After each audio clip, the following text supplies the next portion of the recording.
Joining us now, the national political correspondent at Politico, Meredith McGraw. Her new book, out now, is entitled Trump in Exile. And in it, she chronicles the former president's political comeback from being a pariah after the January 6th insurrection and his second impeachment to becoming the GOP presidential nominee once again. Thank you for coming on the show. Congratulations on the book. And given sort of how Charlie just framed it in his last post, how the former president is behaving, what more can you tell us about his post-presidency? Well, I really think this book is so essential to understanding how we got here and this moment in history and, you know, where Trump is.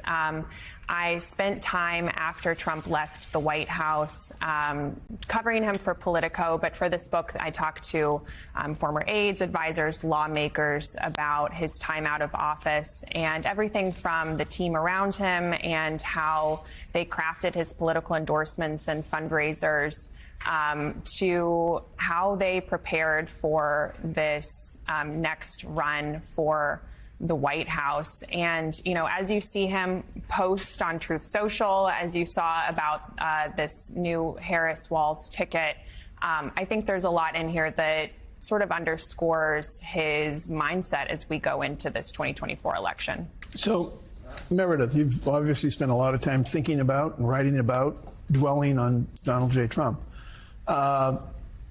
With regard to the Truth Social that Joe read, I'm wondering, Trump is, in a sense, because he's a former president, isolated a lot from ordinary people, grocery shopping, things like that, ordinary people. Is the isolation in Donald Trump part of what prevents him from talking about the future and restricts him to talking about the past, which is filled with grievance, hatred, unrest, internal unrest in Trump himself? Is that part of what's going on here? You know, I think that's an interesting observation.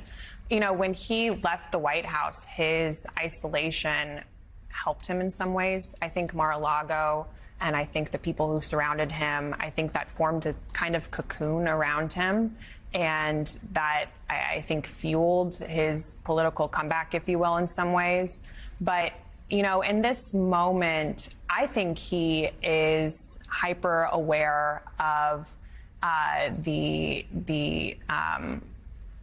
political risks involved at this moment. And you see how tight things are in the polls. You saw how the Harris Walz campaign is getting on Truth Social, is talking about crowd sizes. And, you know, I think there really is an understanding of the risks for him.